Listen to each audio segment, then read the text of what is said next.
High to all. మనకు forest department అండర్‌లో work చేస్తున్నటువంటి ఒక బోర్డు. మనకు సెంట్రల్ పొల్యూషన్ కంట్రోల్ బోర్డ్ నుంచి అయితే మనకు ఒక బంపర్ నోటిఫికేషన్ రావడం అయితే జరిగింది. ఈ నోటిఫికేషన్‌లో మనకు ఎంటీఎస్ పోస్టులు భర్తీ చేస్తున్నారు. అటెండర్ పోస్టులు, అదేవిధంగా అసిస్టెంట్ పోస్ట్ కూడా భర్తీ చేస్తా ఉన్నారు. ఇవన్నీ కూడా మనకు పర్మనెంట్ ఉద్యోగాలు అన్నమాట. ఈ నోటిఫికేషన్‌కి ఆంధ్ర అండ్ తెలంగాణ ఉన్నటువంటి అమ్మాయిలు అండ్ అబ్బాయిలు ఇద్దరు కూడా అప్లై అయితే చేసుకోవచ్చు. అయితే బ్రదర్ మీకు క్వాలిఫికేషన్ చూసుకుంటే కేవలం 10th పాస్ అయినటువంటి ప్రతి ఒక్కరు కూడా అప్లై చేసుకోవచ్చు. దీనికి ఎటువంటి ఎక్స్‌పీరియన్స్ గానీ, ఎటువంటి హయ్యర్ క్వాలిఫికేషన్ గానీ ఏది కూడా అవసరమైతే లేదు. అదేవిధంగా ఏందంటే మనకు ఎంటీఎస్ అండ్ అటెండరు ఈ పోస్టులతో పాటు ఇంకా చాలా రకాలైన పోస్టులు అయితే భర్తీ చేస్తున్నారు కాబట్టి మీరు ఏ పోస్ట్‌కైనా అప్లై అయితే చేసుకోవచ్చు. మీ క్వాలిఫికేషన్ అండ్ ఏజ్ లిమిట్ ఉంటే గాన. అండ్ ఇప్పుడు ఈ వీడియోలో వచ్చేసి క్వాలిఫికేషన్ ఏంటి, సెలక్షన్ ప్రాసెస్ ఏ విధంగా ఉంటుంది, అండ్ అప్లికేషన్ ఫీజు ఎంత, and apply starting date and apply last date ప్రతిదీ మీకు పెన్ టు పెన్ అయితే ఎక్స్‌ప్లెయిన్ చేస్తాను. కాబట్టి వీడియో చూస్తున్న ప్రతి ఒక్కరు కూడా వీడియోని ఎండ్ వరకు చూడండి. అండ్ ఇటువంటి జెన్యూన్ అప్డేట్స్ కూడా కావాలంటే కూడా మన ఛానల్‌ని సబ్స్క్రైబ్ చేసుకొని పక్కన బెల్ ఐకాన్ అయితే యాక్టివేషన్ అయితే పెట్టుకోండి. అండ్ అదేవిధంగా మన ఛానల్‌కి ఇన్‌స్టాగ్రామ్ పేజ్ కూడా అయితే ఉందన్నమాట. ఎవరైనా ఫాలో అవ్వకపోతే కంపల్సరీ ఫాలో అవ్వండి. అండ్ మీకు ఏ చిన్న డౌట్ ఉన్నా నాకు ఇన్‌స్టాగ్రామ్ పేజ్ అయితే మీరు మెసేజ్ చేయొచ్చు. ఇన్‌స్టాగ్రామ్ పేజ్‌ని ప్రతి ఒక్కరు కూడా ఫాలో అయ్యి నాకు మెసేజ్ చేయండి. అప్పుడే నాకు మీ మెసేజ్ డిస్ప్లే అవుతాయి అండ్ రిప్లై ఇవ్వగలను. ఇక మెయిన్ టాపిక్ ఏంటంటే మనకు వచ్చేసి సెంట్రల్ పొల్యూషన్ కంట్రోల్ బోర్డు నుంచి వచ్చినటువంటి అఫీషియల్ నోటిఫికేషన్ వచ్చేసి ఇదే అనమాట. అయితే ఇక్కడ మనకు ఏదైతే సెంట్రల్ పొల్యూషన్ కంట్రోల్ బోర్డు అనేది మనకు ఏ శాఖ కింద పనిచేస్తుందంటే కనుక ministry of environment, forest and climate change ఏదైతే మనకు శాఖ ఉందో ఫారెస్ట్ డిపార్ట్మెంట్ శాఖ దాని కింద పనిచేస్తున్నటువంటి సెంట్రల్ పొల్యూషన్ కంట్రోల్ బోర్డు నుంచి మనం అఫీషియల్గా వచ్చినటువంటి నోటిఫికేషన్ అన్నమాట ఇదంతా కూడా. అయితే బ్రదర్ ముందుగా వచ్చేసి ఇంపార్టెంట్ డేట్ చూసుకుంటే ఈ నోటిఫికేషన్కి కేవలం ఆన్లైన్ ద్వారా మాత్రం అప్లై చేయాల్సి ఉంటుంది. ఎటువంటి ఆఫ్లైన్ అప్లికేషన్ అయితే కాదు. అండ్ కేవలం ఆన్లైన్ ద్వారా మాత్రం అప్లై చేయాల్సి ఉంటుంది. అప్లై చేయాల్సిన వెబ్సైట్ లింక్ కింద డిస్క్రిప్షన్లో ఇస్తాను. ఆ లింక్ క్లిక్ చేసుకొని అప్లై చేసుకోండి. ఇక్కడ డేట్ చూసుకుంటే మనకు ఏప్రిల్ 7, 2025 మనకు నిన్నటి నుంచి ఆన్లైన్ అప్లికేషన్ అనేది స్టార్ట్ అయిపోయింది అనమాట. అండ్ అప్లై లాస్ట్ డేట్ వచ్చేసి ఏప్రిల్ 28, 2025 మనకు ఈ నెల లాస్ట్ ఎండింగ్ అయితే 28వ తేదీ ఉందో ఆ డేట్ వరకు అప్లై చేసుకోవచ్చు. కాబట్టి ఎవరికైతే క్వాలిఫికేషన్ అండ్ ఏజ్ లిమిట్ ఉంటుందో వాళ్ళందరూ కూడా అప్లై చేసుకోవడానికి అయితే ట్రై చేయండి. ఎట్టి పరిస్థితుల్లో కూడా మీరు మిస్ అయితే చేసుకోవద్దండి. ఇక నెక్స్ట్ మనకు vacancy details and age limit చూసుకుంటే ఇక్కడ మనకు చాలా రకాల పోస్టులు అయితే మనకు భర్తీ చేస్తున్నారు. ఇక్కడ మీరు చూసుకుంటే scientist B, assistant law officer, senior scientific assistant, technical supervisor ఇలా చాలా రకాల పోస్టులు అయితే ఉన్నాయి. అయితే మనకు కావాల్సినటువంటి ఏవైతే 10th క్వాలిఫికేషన్ అండ్ ఇంటర్మీడియట్ క్వాలిఫికేషన్తో ఉన్నటువంటి పోస్టులు ఏమిటంటే మీరు అదేవిధంగా మీరు పైకి స్క్రోల్ చేసినట్టయితే ఇక్కడ మనకు ఎంటీఎస్ 18వ పోస్ట్ చూసుకుంటే ఎంటీఎస్ అనమాట, మల్టీ టాస్కింగ్ స్టాఫ్ లెవెల్ 1 కింద మీకు 18,000 నుండి 56,900 వస్తుంది. అన్ని ఎలిమెంట్స్ కలుపుకుంటే ఓవరాల్ మీకు 30,000 అప్పుడు మీకు సాలరీ వస్తుంది అనమాట. ఓవరాల్ మనకు 3 పోస్టులు అయితే భర్తీ చేస్తున్నారు.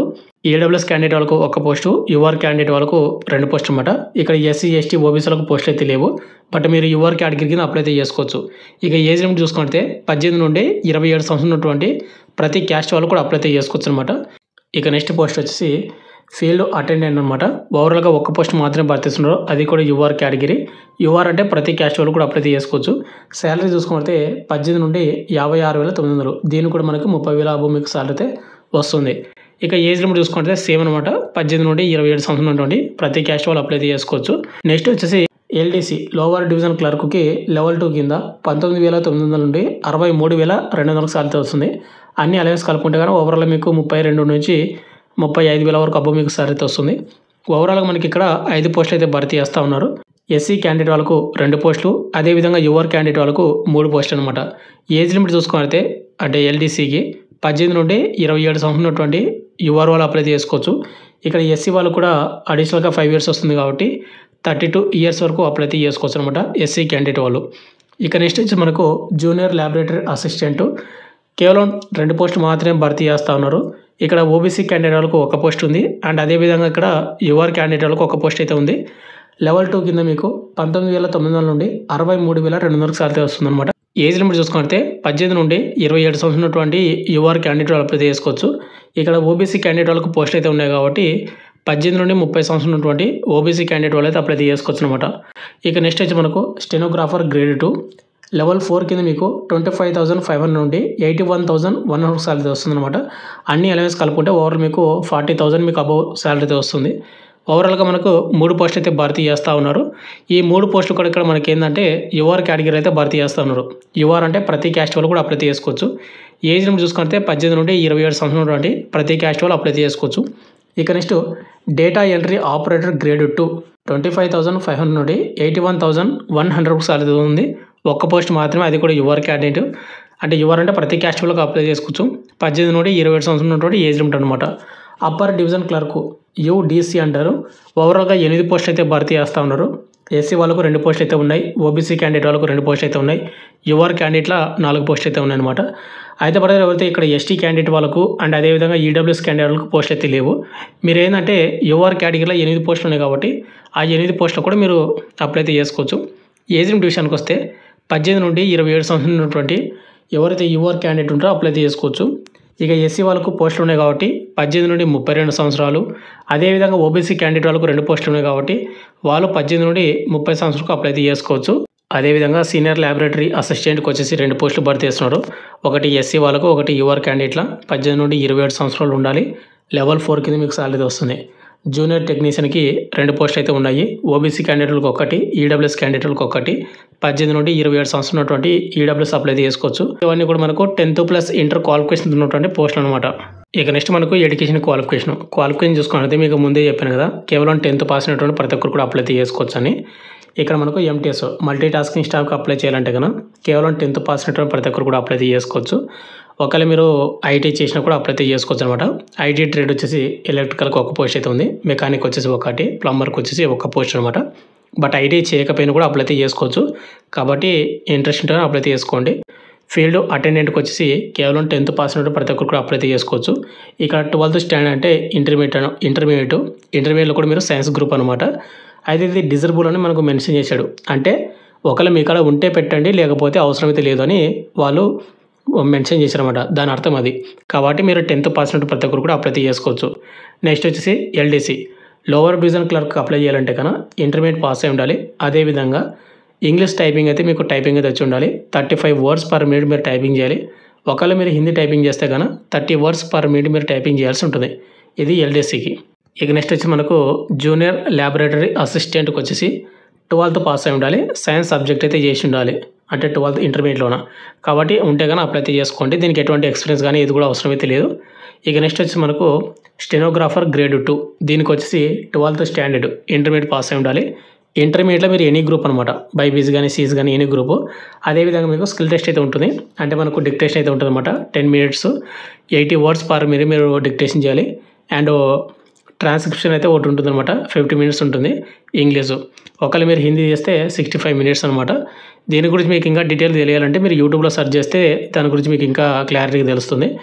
ఇక నెక్స్ట్ వచ్చి మనకు డేటా ఎంట్రీ ఆపరేటర్ గ్రేడ్ 2కి వచ్చేసి 12th పాస్ అయి ఉండాలి, ఇంటర్మీడియట్ అనమాట. అదేవిధంగా మీకు స్పీడ్ టెస్ట్ కూడా వచ్చి ఉండాలి. ఇక మీరు చూసుకోవచ్చు, ఉంటే కానీ అప్లై చేసుకోండి.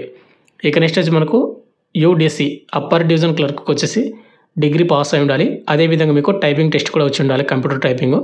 ఇంగ్లీష్ వచ్చేసి 35 words per minute, హిందీ వచ్చేసి 30 words per minute మీరు టైపింగ్ అయితే చేయాల్సి ఉంటుంది, చూసుకోండి. ఇక నెక్స్ట్ మనకు సీనియర్ ల్యాబొరేటరీ అసిస్టెంట్కి వచ్చేసి ఇక్కడ మనకు 12th స్టాండర్డ్ అయితే మనకు మెన్షన్ చేశారన్నమాట. 12th స్టాండర్డ్ అంటే కన్నా ఇంటర్మీడియట్లో కూడా మీరు సైన్స్ గ్రూప్ ఎవరైతే చేసినారో వాళ్ళు అప్లై చేసుకోవచ్చు. అదేవిధంగా మీకు 3 years ఎక్స్పీరియన్స్ అయితే ఉండాలన్నమాట. ఏదైనా మీరు ల్యాబొరేటరీ అసిస్టెంట్గా మీరు వర్క్ చేసినట్టు ఉంటే కానీ అప్లై చేసుకోండి. జూనియర్ టెక్నీషియన్కి వచ్చేసి డిప్లొమా ఎలక్ట్రికల్ ఇంజనీరింగ్ ఎవరైతే చేసినారో వాళ్ళు అప్లై చేసుకోవచ్చు. అదేవిధంగా రిలవెంట్ ఎక్స్పీరియన్స్ అయితే ఉండాలన్నమాట, 1 year అనేది వాటిలోన. నెక్స్ట్ వచ్చి మనకు senior draughtsman degree civil engineering చేసి ఉండాలి. అదేవిధంగా 3 years ఎక్స్పీరియన్స్ ఉన్న వాళ్ళు అప్లై చేసుకోవచ్చు. ఇక నెక్స్ట్ మనకు చాలా రకాల పోస్టులకు కూడా మనకి ఇక్కడ చాలా రకాల క్వాలిఫికేషన్ అయితే మెన్షన్ చేశారు, ఒకసారి చూసుకోండి. మీకు నోటిఫికేషన్ కావాలంటే మన టెలిగ్రామ్ గ్రూప్లో పోస్ట్ చేసి అక్కడ పిన్ చేసి పెడతాను. ఇక్కడ అసిస్టెంట్ పోస్ట్కి వచ్చేసి ఎవరైతే బ్యాచిలర్ డిగ్రీ చేసి ఉంటారో వాళ్ళు అప్లై చేసుకోవచ్చు. ఇక్కడ కంప్యూటర్ టైపింగ్ అయితే వచ్చి ఉండాలి. ఇంగ్లీష్ వచ్చేసి 35 words, హిందీ వచ్చేసి 30 words అనమాట. వస్తే కానీ మీరు అసిస్టెంట్ పోస్ట్లో కూడా అప్లై చేసుకోవచ్చు. నెక్స్ట్ మనకు సెలక్షన్ ప్రాసెస్ చూసుకుంటే ముందుగా వచ్చేసి రైట్ టెస్ట్ అయితే కండక్ట్ చేస్తారు, రైట్ ఎగ్జామ్ వల్ల. తర్వాత మనకు స్కిల్ టెస్ట్ అంటే మనకు కంప్యూటర్ టెస్ట్ అనమాట కొన్ని ట్రేడ్స్కి. ఇక రిమైనింగ్ కొన్ని ట్రేడ్స్కి వచ్చేసి ట్రేడ్ టెస్ట్ అయితే ఉంటుంది. అంటే ఇక్కడ ఎంటీఎస్ పోస్ట్కి ఏవి ఉన్నాయి కదా వాటికి ట్రేడ్ టెస్ట్ అయితే ఉంటుంది. తర్వాత ఇంటర్వ్యూ కండక్ట్ చేసి మీకు ఫైనల్ సెలక్షన్ అయితే రిలీజ్ చేస్తారన్నమాట. ఈ ఫైనల్ లిస్ట్లో మీ పేరు ఉంటే మీకు జాబ్ అనేది ఇవ్వడం అయితే జరుగుతుంది. అయితే బ్రదర్ మీరు ఎగ్జామ్ని మీరు హై స్కోర్ చేయడానికి అయితే ట్రై చేయండి.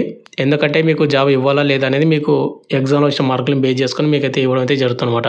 అయితే బ్రదర్ ఈ నోటిఫికేషన్కి ఎవరు అప్లై చేసుకోవచ్చు అంటే ఇక్కడ మీరు చూసుకున్నట్టయితే the candidates of only Indian nationality can apply for this post అని మెన్షన్ చేశాడు. ఇండియన్ నేషనాలిటీ ఉన్న ప్రతి ఒక్కరు కూడా అప్లై చేసుకోవచ్చు. వాటిలో మన ఆంధ్ర తెలంగాణ వాళ్ళు కూడా ఉన్నారు కాబట్టి అమ్మాయిలు అండ్ అబ్బాయిలు ఇద్దరు కూడా అప్లై చేసుకోవచ్చు. ఇక నెక్స్ట్ మనకు అప్లికేషన్ ఫీజు చూసుకుంటే ఇక్కడ ఎగ్జామినేషన్ ఫీజు అనమాట. ఇక్కడ మనకు 2 అవర్స్ ఎగ్జామ్ ఉంటుంది కదా, ఆ ఎగ్జామ్కి వచ్చేసి 750 రూపీస్ అనేది మీరు ఎగ్జామ్ ఫీజు కట్టాలి. అదేవిధంగా 250 రూపీస్ అనేది మీరు టెస్ట్ సెషన్కి అయితే మీరు పేమెంట్ అయితే చేయాలి. ఓవరాల్గా 1000 రూపాయలు అనమాట 2 అవర్స్ పట్టే ఎగ్జామ్కి. అదేవిధంగా మీకు ఇక్కడ 1 అవర్ ఎగ్జామ్కి ఏదైతే ఉంటుందో ఆ ఎగ్జామ్కి 350 ఎగ్జామినేషన్ ఫీజు అయితే ఉంటుంది. అండ్ అదేవిధంగా 150 అనేది టెస్ట్ సెషన్ అయితే ఉంటుందన్నమాట. ఓవరాల్గా 500 రూపాయలు మీరు పేమెంట్ అయితే చేయాల్సి ఉంటుంది 1 అవర్ ఎగ్జామ్కి. ఇక ఎవరైతే ఇక్కడ ఎస్సీ వాళ్ళు కానీ, ఎస్టీ వాళ్ళు కానీ, ఫిజికల్ హ్యాండిక్యాప్డ్ వాళ్ళు కానీ, ఎక్సర్సన్ క్యాండిడేట్ వాళ్ళు కానీ అండ్ ఉమెన్ క్యాండిడేట్ వాళ్ళు ఎవరైతే ఉన్నారో వీళ్ళు వచ్చేసి ఎగ్జామినేషన్ ఫీజు అనేది చెల్లించాల్సిన అవసరం అయితే లేదు. ఎగ్జామినేషన్ ఫీజు అంటే ఇక్కడ మీరు చూసుకున్నట్టయితే 750 అండ్ కింద 350 ఉంది చూడండి, అది అవసరం అయితే లేదు. అదేవిధంగా మీరు ఏదైతే టెస్ట్ సెషన్ ఉంది చూడండి, ఈ టెస్ట్ సెషన్ అనేది మీరు కంపల్సరీగా ఎవరైతే 2 అవర్స్ ఎగ్జామ్కి అప్లై చేస్తే వాళ్ళు 250 రూపీస్ ఈ క్యాండిడేట్ వాళ్ళు అంటే పేమెంట్ చేయాల్సి ఉంటుంది. ఒకవేళ 1 అవర్ ఎగ్జామ్కి మీరు అప్లై చేసుకుంటే కనుక 150 రూపీస్ మీరు కంపల్సరీగా టెస్ట్ సెషన్కి పేమెంట్ అయితే చేయాల్సి ఉంటుంది అన్నమాట. ఇది వెరీ వెరీ ఇంపార్టెంట్ ప్రతి ఒక్కరు కూడా. ఇక ఫైనల్గా వచ్చేసి మీరు అప్లై చేయాల్సిన వెబ్సైట్ లింక్ వచ్చేసి ఇక్కడ మీరు చూసుకుంటే www.cbcb.nic.in మీరు టైప్ చేస్తే గూగుల్ క్రోమ్లోన మీకు అక్కడ జాబ్స్ హెడ్డింగ్ అని ఒకటైతే ఉంటుందన్నమాట, హెడ్డింగ్ అని. దాన్ని క్లిక్ చేసుకొని అక్కడ మీకు నోటిఫికేషన్ డీటెయిల్స్ ఉంటాయి, దాన్ని క్లిక్ చేసుకొని మీరు అప్లై చేసుకోవాల్సి ఉంటుంది. అప్లై చేయాల్సిన వెబ్సైట్ లింక్ కింద డిస్క్రిప్షన్ అయితే ఇస్తాను, ఆ లింక్ క్లిక్ చేసుకొని అప్లై చేసుకోండి. ఎవరికైతే క్వాలిఫికేషన్ అండ్ ఏజ్ ఉంటుందో ప్రతి ఒక్క క్యాండిడేట్ వాళ్ళు కూడా. ఫైనల్గా వచ్చేసి ఇంతే బ్రదర్, మనకి ఏదైతే minister of environment and forest climate ఏదైతే అండర్లో వర్క్ చేస్తున్నటువంటి సెంట్రల్ పొల్యూషన్ కంట్రోల్ బోర్డు ఏదైతే నోటిఫికేషన్ ఉందో మీకు కంప్లీట్ డీటెయిల్స్ చెప్పాను అనుకుంటాను. కేవలం 10th పాస్ అయినటువంటి ప్రతి ఒక్కరు కూడా అప్లై చేసుకోవచ్చు ఎంటెస్ అటెండర్ పోస్టులకు. కాబట్టి ఎటువంటి ఎక్స్పీరియన్స్ కూడా లేదు కాబట్టి అప్లై చేసుకోవడానికి అయితే ట్రై చేయండి. మీకు ఇంకేమైనా డౌట్ కానీ నాకు ఇన్స్టాగ్రామ్ పేరు అయితే మీరు మెసేజ్ చేయొచ్చు. ఇన్స్టాగ్రామ్ పేజ్ని ప్రతి ఒక్కరు కూడా ఫాలో అయ్యి నాకు మెసేజ్ చేయండి. అండ్ అదేవిధంగా మీకు నోటిఫికేషన్ కావాలంటే మనకు టెలిగ్రామ్ గ్రూప్లో పోస్ట్ చేసి అక్కడ పిన్ చేసి పెడతాను, మీరు అక్కడ నుంచి డౌన్లోడ్ అయితే చేసుకోండి. Thank you.